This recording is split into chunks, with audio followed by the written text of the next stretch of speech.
Thank you. 2 times in Bakersfield in 6 days. Wow. Getting my Bakersfield fix this month. Well, I'm the last speaker of the day, and my job is to keep you awake long enough that you won't get this kind of grumbling in your stomach and want to escape to go eat lunch quite so quickly. So I'll try my best to keep you suitably entertained or disgusted or something, at least keep you awake. The big news today out of Sacramento is that the governor of California, what's his name? Gavin Newsom. You know Gavin Newsom. Not to be confused with Jerry Brown, certainly.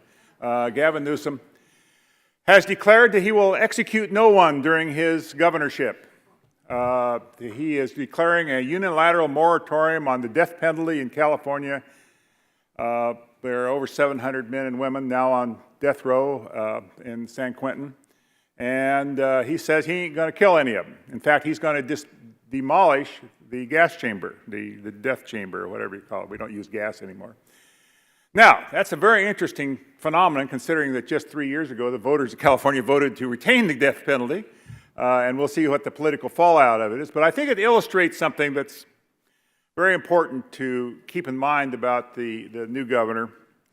And that is, he likes being bold. He likes going out there on the limb a little bit politically, which this is. That's first shown when he was mayor of San Francisco, and he decided to perform same-sex marriages, even though the law of California didn't allow same-sex marriages at the time. That worked out all right for him, and he's probably hoping that this will work out right for him as well. But it's something to keep in mind about Gavin. Gavin likes to be out there on front, to be seen as a cutting-edge, out-of-the-box, big thinker, big talker, big ideas, high concept. That's his mode. And which is, gets a lot of attention, obviously, but also runs the risk of failure. And that's the risk that he will run. So you keep that in mind, because going forward, over the next few years, we'll see this kind of personality unfold itself. Every change of administration in Sacramento brings, obviously, adjustment, and there's changes, and new bodies, new faces, new policies, and so forth. But some of these administration changes are more important than others, have a more lasting effect, a more jarring effect than others. Go back to history when Ronald Reagan replaced Pat Brown. That was one of those moments. When Jerry Brown replaced Ronald Reagan, that was one of those moments. And I think we're in one of those moments now, even though Gavin is taking over from a fellow Democrat and his putative uncle. Yes, Jerry Brown is Gavin Newsom's uncle. Not by blood, but in reality, the two families have been intertwined for generations. Gavin Newsom's grandfather was Pat Brown's best friend and chief fundraiser. Gavin Newsom's father and Jerry Brown basically grew up together, and he appointed him as a judge. I mean, it gets very complicated, and he also involves the Pelosi families and the Getty families, and yes, Nancy Pelosi is Gavin Newsom's aunt, and I mean, it gets very complicated. Nevertheless, even though he's replacing Uncle Jerry in the governor's office, he wants to set himself apart from his Uncle Jerry, and one of the ways to do that was to declare a moratorium on capital punishment. He's no more opposed to the idea of the death penalty than Jerry was. Jerry opposed it throughout his whole entire political career. He tried to talk his father out of executing Carol Chessman back in the 1960s, for example. But he stopped short of actually saying, I'm not going to execute anyone. He didn't do it, but he stopped short of declaring a unilateral moratorium. Not Gavin. Gavin wants to take it another step. And so going forward, this is the characteristic that we'll see. And it's magnified by another fact of political life in California today, is that he and other Democrats see themselves as the leaders of the autonomous nation of California that happens to be located on the left coast, very left coast, of the North American continent. In other words, they want to set themselves apart from red state America, and particularly set themselves apart from the Trump administration and the Republican Congress. Well, not so much a Republican Congress anymore. So there's a tendency to want to kind of go overboard, to go more, to show that we are different from the rest of the country, different from what's going on in Washington. And this suits Gavin Newsom's personality very well. I'm not sure who does more tweeting these days, Donald Trump or Gavin Newsom. And sometimes they just tweeting back and forth, basically, between the two of them, with the rest of us being their audience. But it kind of sets that tone, and it's also enhanced by the fact that the Democrats did so well in last year's elections. They knocked off half of the Republican congressmen in California last year. I mean, Republicans only had 14 congressional seats and a 53-seat delegation going in. They came out with 7. So it was a big Democratic year in California, and that just reinforced the whole idea that we're different, we're apart, we're the resistance, we're going to do things differently in California, and you have a governor who definitely wants to be that different. So this, put all that in the cauldron, so to speak, and heat it up. That means that we're in for a kind of a ride now. We're in a kind of a different kind of state government, one that is more liberal, more activist, willing to entertain things that probably would have been political taboo, like a moratorium on the death penalty, other things that are going on. And so you're seeing this kind of whole thing and this changing of the whole atmosphere of Sacramento and the Capitol, given all of those circumstances that are going on. New governor, new legislature, more Democrats, Trump in Washington, all this stuff is just kind of heated. California has already sued the Trump administration 47 times. You know, it's like one a month. More than one a month, about 2 a month, actually, so far. And hardly a week goes by without another lawsuit being filed by the Attorney General, Javier Becerra, who himself is a very ambitious politician and wants to make a name for himself nationally in hopes of moving on up probably to a U.S. Senate seat or something else. So you have all that stuff going on, lawsuits, lawsuits, lawsuits. Every week brings some new conflict between Sacramento and Washington. This last week, for example, the Fed said they weren't going to pay for some of the problems with Oroville Dam. They're going to not say, hey, you caused the problem, we're not going to pay for it. So that's another source of conflict. Every week brings another source of conflict. In the meanwhile, you have, again, this legislature that's more Democratic. Going into last year's elections, you had Democrats with 2/3 supermajorities in both houses. They come out of those elections with about 3/4 super-duper majorities. And it's a kind of an important change from having a supermajority to a super-duper majority. And it works something like this. If you have a supermajority, there are certain things you can do on paper. You can raise taxes, for example. It takes a 2/3 vote to raise taxes. You can put constitutional amendments on the ballot. It takes a 2/3 vote. But if you only have barely a supermajority, just 27 votes in the Senate, just 54, then every Democratic member becomes a king or a queen. Every one of them has the decisive vote then on what happens. When you have a super-duper majority, like 61 seats in the state assembly, you can lose a few seats. You can let a few people off. You can still do things with your 54 votes, but you don't have to have every single Democrat vote for them. And this gives the leadership of the legislature a lot more potential flexibility when it comes to doing these 2/3 things, and that means comes to raising taxes. The hoppers of the legislature are filling up with tax proposals this year. Suddenly everybody says, oh, this is a whole new game. We got super-duper majorities. We have a governor who's not opposed to raising taxes. Let's go to town. So there have been about 6 or 8 significant tax increases already introduced. One of them has the support of the governor. It's a tax on water. But there are other things that are being proposed. Tax this, tax that, tax that. And it's a kind of a different, you would not have seen this a few years ago. Not at all.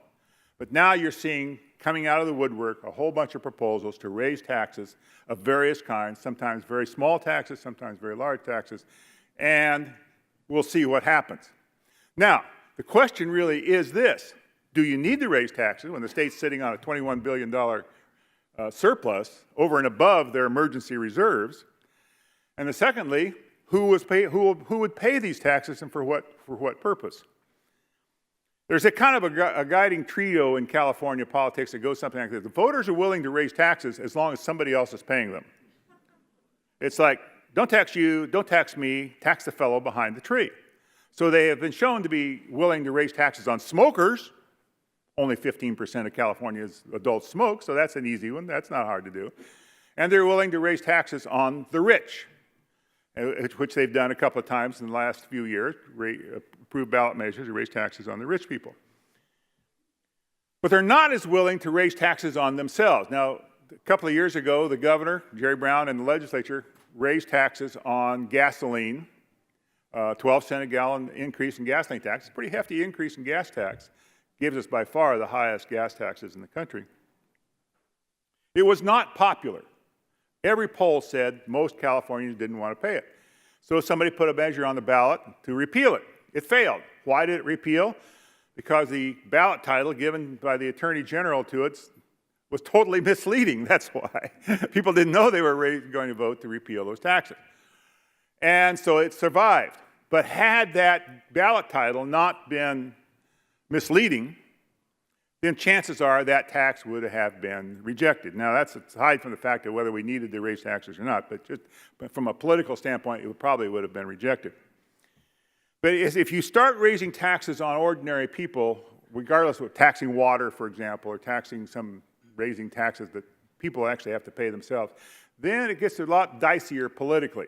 So one of the things that's going on essentially now, and will be going on over the next couple of years, is testing the waters, the political waters, on whether people are willing to raise taxes. All these that have been proposed so far are kind of little taxes, like a little water tax, a little this, a little that, a few pennies here, a few pennies there. But that's just kind of setting the tone, because there is a looming battle to be waged in the not too distant future over big taxes, big income taxes, big sales taxes perhaps, and perhaps big property taxes. And it's going something like this. When he was running for governor last year, Newsom made a lot of very specific promises. And it was like, elect me and I'll do this, elect you and I'll do that. And if you add up all those promises, they were pretty specific. He was going to build 3.5 million houses in 6 years. Good luck on that, for example. But most of those proposals were expensive. They would cost more money. The biggest one being, of course, single-payer health care. He promised single-payer health care. Well, single-payer health care would cost probably around $100 billion to implement in California. It's a little squirrely. The numbers are a little squirrely. And basically, it probably can't be done, because you'd have to have the feds give up all the money they spend on health care and give it to the state to spend, and I don't think they're going to do that.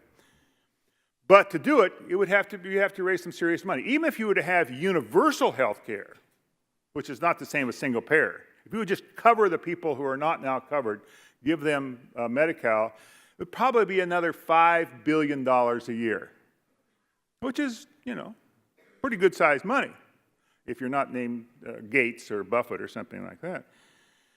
So let's call that a $5 billion issue, but that's only universal health care. That's not single payer. And then there's all the education stuff that Gavin Newsom promised. He promised basically womb to graduate school free education for everybody. Universal pre-kindergarten education, free college, and so on. It's another maybe $15, $20 billion a year, something like that. You add it all up, it counts to a lot of money. There's a lot of money attached to there. And I think having become governor, he realizes he really can't fulfill those promises without raising big taxes, and the public is probably not in the mood to raise big taxes. So what he's doing is he's giving little tokens, a few dollars for pre-kindergarten, a few more dollars to put a few more people on the Medi-Cal rolls and so forth, but he is not ready to bite the big bullet on those things, because they're really not sure whether the voters of California would be willing to raise the taxes on themselves, which is what it would take to do these big things. So these little taxes are kind of test cases. They're kind of testing whether the legislature can muster 2/3 votes for any kind of taxes. And looming on the horizon is a ballot measure for the 2020 ballot. It's already qualified for the 2020 ballot, that would set up a split roll for property taxes. Commercial property, other than agricultural property or rental housing property, but office buildings, warehouses, and all of the hotels, such as this one, would have a split roll in which their taxable values would be raised to market value rather than enjoy the protections of Proposition 13. Will it pass? No, everybody's waiting for it. Everybody in the Capitol is waiting to see what were the voters willing to do. Are they willing to really bite off a big piece of tax? It'd be about $10 billion a year. Or are they hinky about that? And nobody really knows. But it's going to be there unless it gets folded into another thing that's kicking around on Gavin Newsom's plate, and that is tax reform. Now, tax reform sounds great. In fact, California's tax system needs very badly to be reformed. It is completely out of whack. But is tax reform really tax reform, or will tax reform just be a way of raising taxes? We don't know that yet. Probably more the latter than the former, given the atmosphere in the Capitol.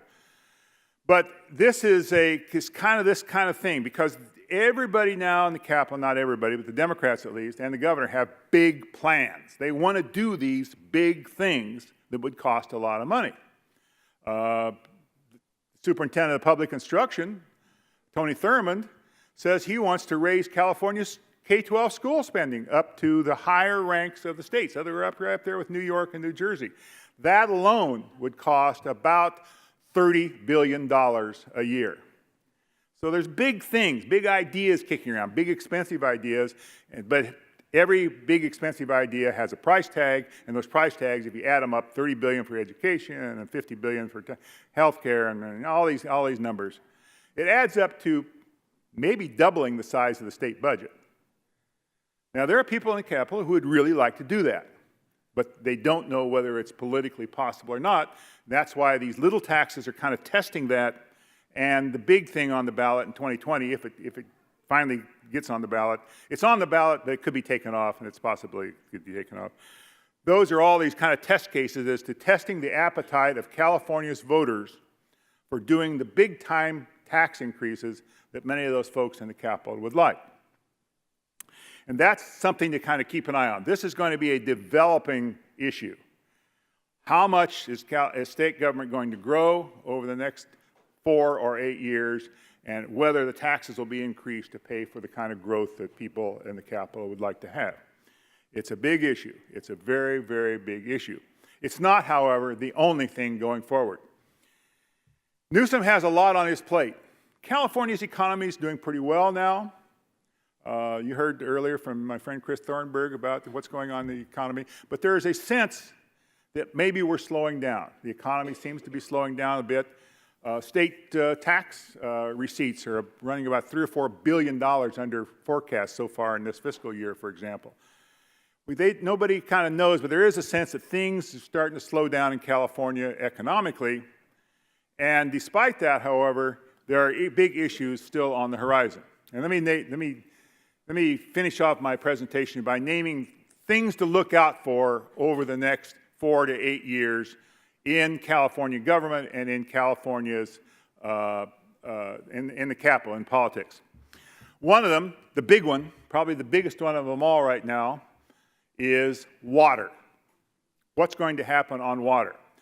Water in California, as everyone I'm sure in this room knows, because it's a very burning issue in this part of California, is a lot of moving parts. And I'm going to list a few of those moving parts, all of them moving and seem to be moving towards some sort of climactic point within the reasonably near future. I mean, like tomorrow, not next week, not next year, maybe in the next decade. We'll see some of these things, but things seem to be getting to that point of decision on a whole bunch of specific water issues that will determine essentially California's water future. One of them is storage. Will we build more water storage in California?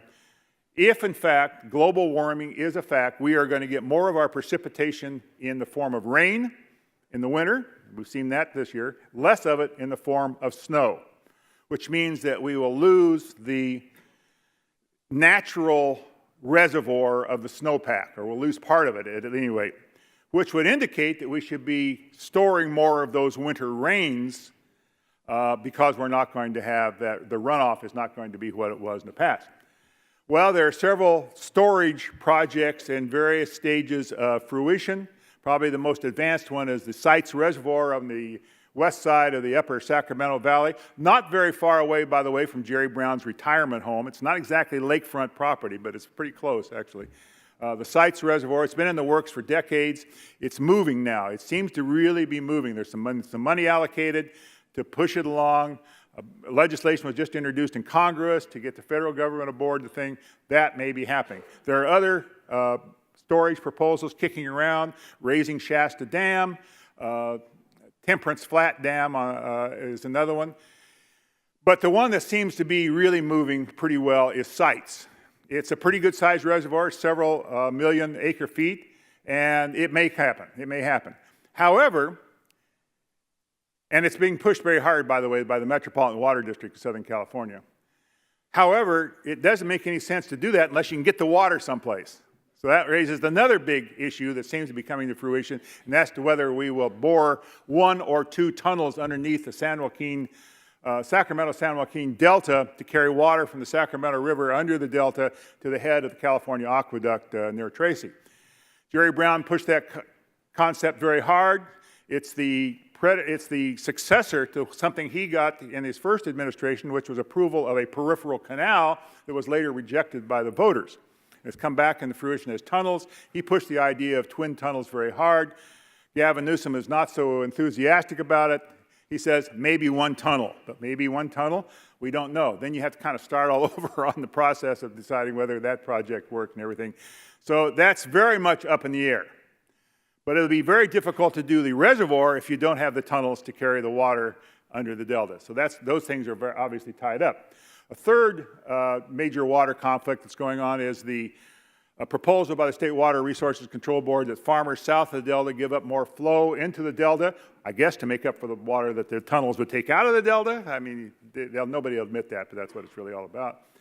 And there was headed for a confrontation over that issue, but there seems to be effort to kind of compromise, and the new governor is less adamant about it than Jerry Brown was, and it looks like there might be something of a compromise on that point if you can kind of dot all the I's and cross all the T's on some of the details of other things.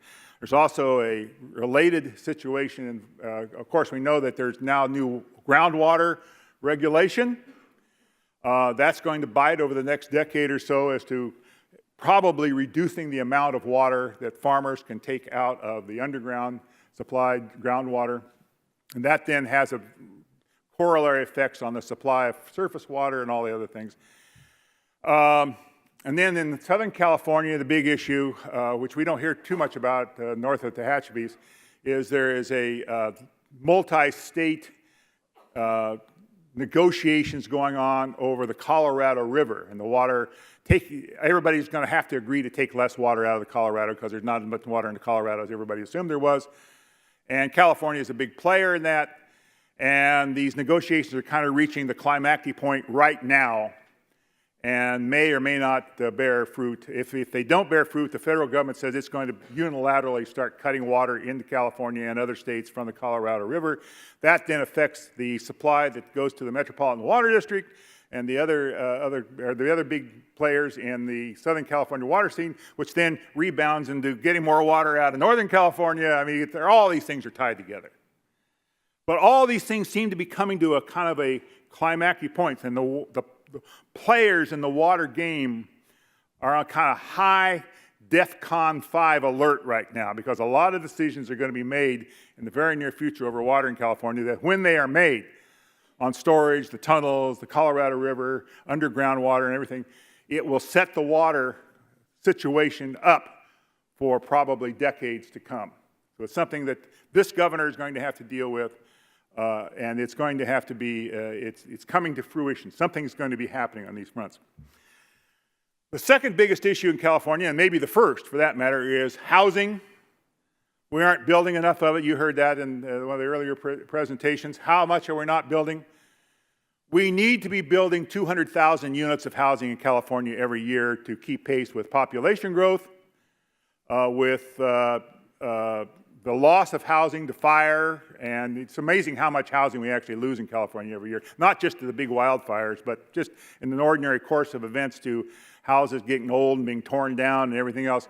Anyway, and to make something of a dent on our backlog, we need about 200,000 units a year. We have been that high in the past, but we have been only doing about 120 or 30,000 units now. It was as low as 30,000 during the Great Recession. So we're well short. The governor is diving into that issue with both feet, or both hands. What did you dive in with, hands or feet? Anyway, he's diving into it at any rate. Maybe a belly flop, we'll find that out. Very, very interesting thing that he's proposing. He's going to create new, he just put out the plan, the details of the plan this week. He mentioned it earlier, but the details. He's going to put out new quotas on all communities, but they're going to be regional quotas for zoning enough land to meet these quotas, and then short-term quotas. And then there's going to be long-term quotas, and 4 years from now, supposedly, after he's safely reelected, presumably for his second term, there's going to be new quotas for the long term, and he is threatening to take away transportation funds from communities that do not meet their quotas. Very controversial. It's getting a very negative review among his fellow Democrats in the legislature because it's money that was from that gas tax that I mentioned earlier. That's the money that would be taken away. The Achilles heel of the governor's strategy is this. Even if communities zone enough land for housing, they can't make builders build. That's up to builders, it's up to their lenders, it's up to market factors, and one of the big kind of hidden factors in our housing shortage is we don't have enough carpenters, electricians, and plumbers to build the houses.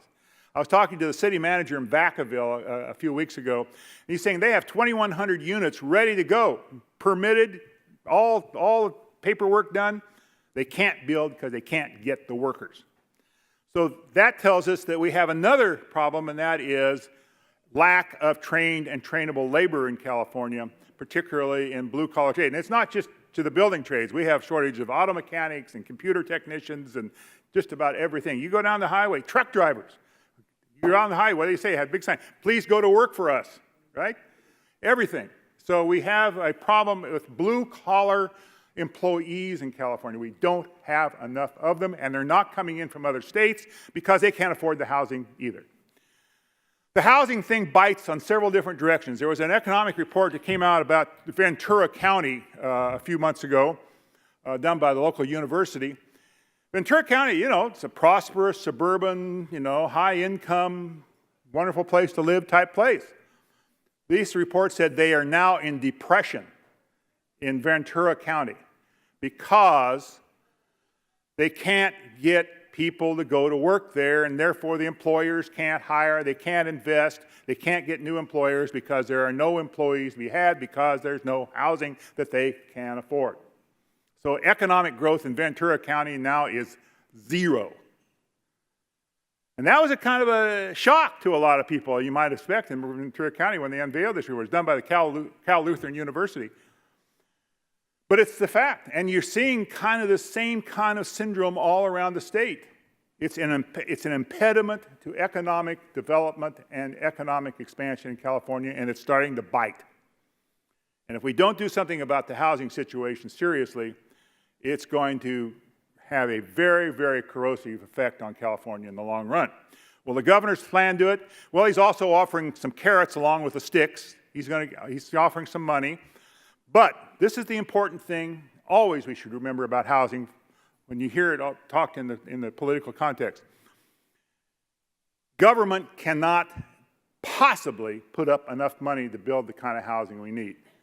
You do. The average affordable unit in California, affordable unit, costs $350,000 to build on average, and much higher in some of the coastal areas.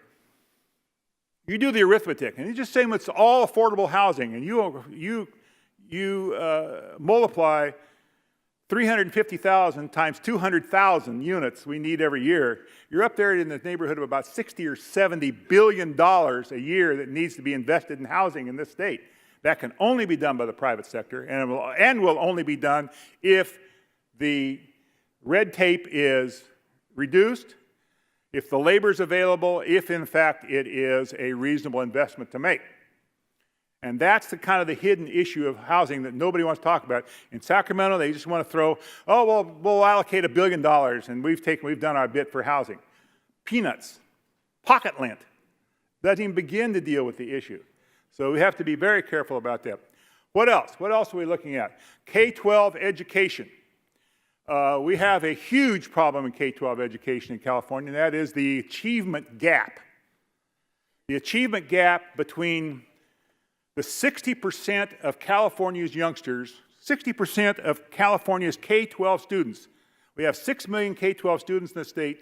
60% of them, over 3.5 million of them, are either poor or English learners. And their performance in academic skills is hugely lower than those other 40%. The white kids, the Asian kids, the people who come from middle class and upper middle class neighborhoods. Completely two different worlds. Jerry Brown is very proud of the fact he sponsored a plan to put more money into schools with high numbers of those at-risk or targeted kids, high-needs kids. And the money's been there. Tens of billions of dollars have been plowed into that. That has had absolutely no effect whatsoever so far. What happened to the money? He never wanted to find out. He didn't want to have any audits. He didn't want to have any oversight. He said, trust the locals to do it the right thing. Well, I think Gavin Newsom has a different take on that. He wants that oversight. He wants that. There's an audit that's going to be done very soon about where did the money go and what effect it had. It's a very important thing. This is truly our future. Setting aside the idea of putting another $30 billion into K-12 education in California, which the education establishment would like, how about the money that's already being spent? Is it being spent wisely, or is it being frittered away? We know that a lot of that has gone into pensions. A lot of that money has flowed into pensions. The teachers' pension fund and the state employees and local government employees' pension fund are both sorely underfunded. They have great unfunded liabilities, and a lot of that money is flowing into those things. About most of the new money that's allocated to education every year goes into the pension funds. It's not being spent in the classroom. That's why a lot of school districts are basically getting real close to insolvency in California. So that's a huge issue. It's a huge issue not only financially, but it's obviously a huge issue for the future of the state, to have a well-educated labor force.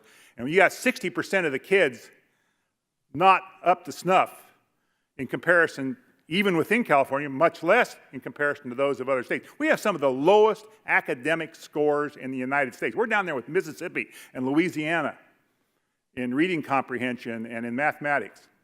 Terrible situation. And you have to have that educated workforce if we're going to have a good economic future. What else? If that's not enough, well, there are other issues. For example, California's tax system, as I mentioned earlier, is completely screwed up. A good tax system has a wide base and low rates.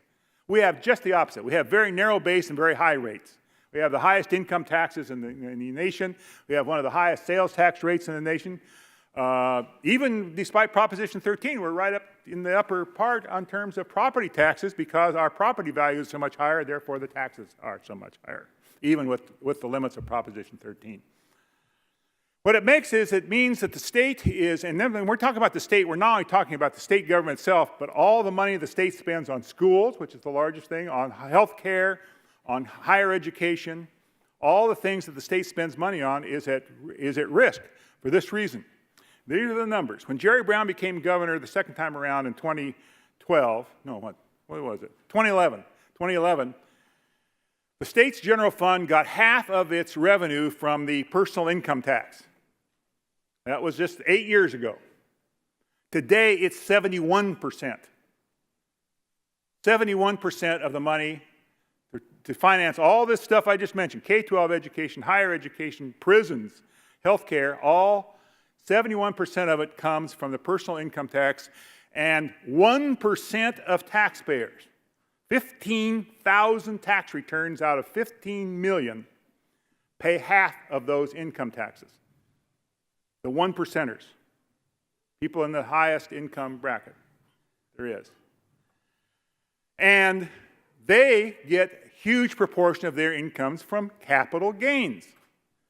So, to put it very bluntly, the budget of California and all the things that budget finances are utterly dependent on how well a handful of people are doing in the capital markets, on their investments. Very, very dangerous. Everybody knows that in the Capitol. They talk about it all the time. They do nothing about it. There was a commission appointed by Governor Schwarzenegger to look into this, so it's called volatility. And they came back with a recommendation to overhaul the tax system. It was immediately thrown in the wastebasket. It's never been seen since. Because nobody wants to do the heavy political lifting that would be required to put California's tax system on a more even keel. But if we don't, it's going to bite.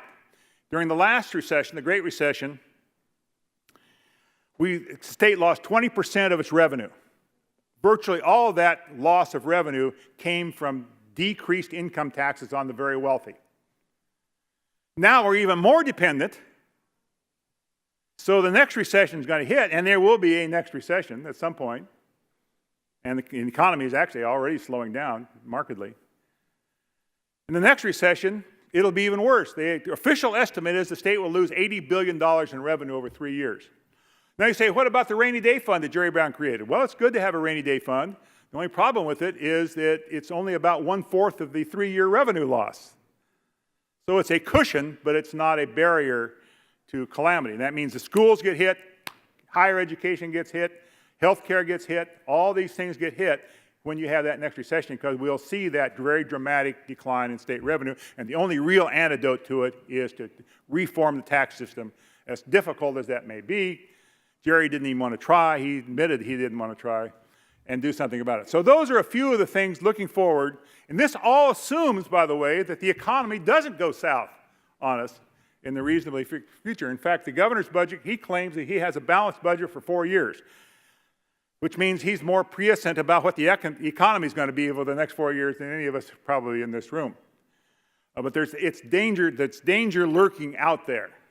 There's danger lurking in the economy, and by extension, there's danger lurking for the state government, and not only all the ambitious things that the governor and his fellow Democrats want to do in the legislature, health care and preschool education and all this, but danger just from the stuff they're doing right now. So these are all going to be great challenges for the next governor, and I guess I'll stick around for a while and see what happens. Thank you very much. Are we doing questions today? I can't remember. We have about 5 minutes. I don't know If anybody wants to shout, I'd be happy to answer some questions. You haven't gotten up and run out of the room to lunch yet, so maybe you've got some questions. Anybody? Can you be positive? Can I be positive about anything?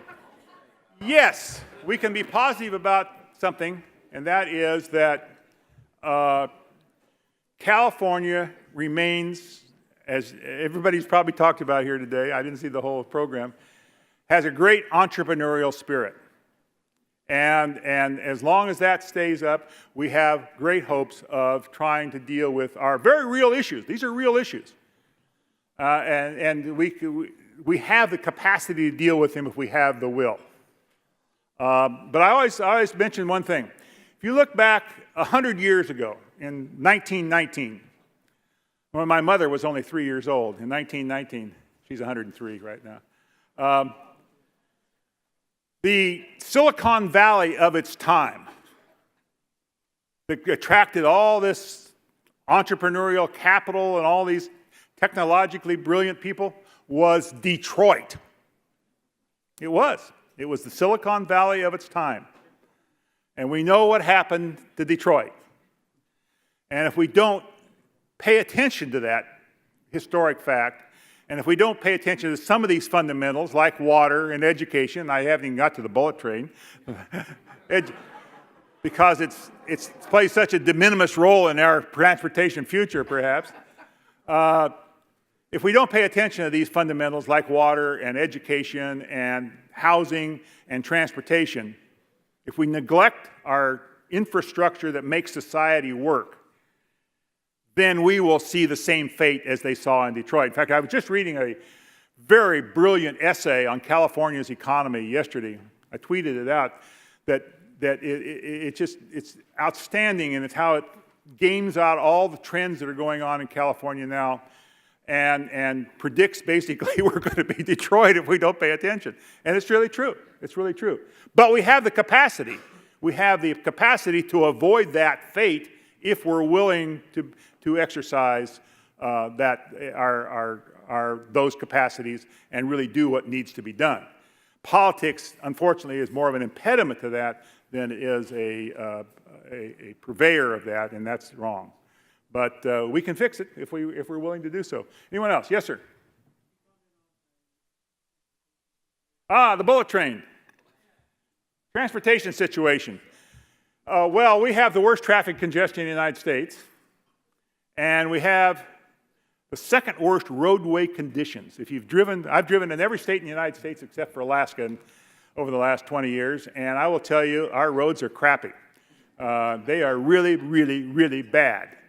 You know, you go to what we consider backward states, Mississippi, Arkansas, places like, the roads are wonderful. They're well paved. They're not got a bunch of chuck holes in them. I mean, they're really nice. Now, that gas tax is supposed to fix that. But keep in mind that that's only really a down payment on what really needs to be done. If we don't, and then you get to the congestion issue, which that doesn't even deal with the congestion issue. We Californians drive, this is a number that you should file away, and you can shock your friends with this number. We Californians drive 330 billion miles a year. That's almost 1 billion miles a month. What is that? Almost 1 billion miles, almost 1 billion miles a day, not a month, almost 1 billion miles a day. So we beat up the roads, and we're congested. And we need to deal with it one way. Either we need to vastly expand public transportation in the state, or we need to build some more highways or something. Because that's one of those other things that will kill you in the long run. It's already choking Silicon Valley to such an extent that it really casts a doubt over the future of that area going forward. I mean, if you just can't get there from here, it's a killer. And that's a huge issue. The bullet train, let me cite the High-Speed Rail Authority's own data, not my data, their own data, would reduce automotive travel in California by 1%. 1%. 10 million miles a day out of almost 1 billion miles a day. 1%, barely 1%. Anyone else? All right, well, thank you very much.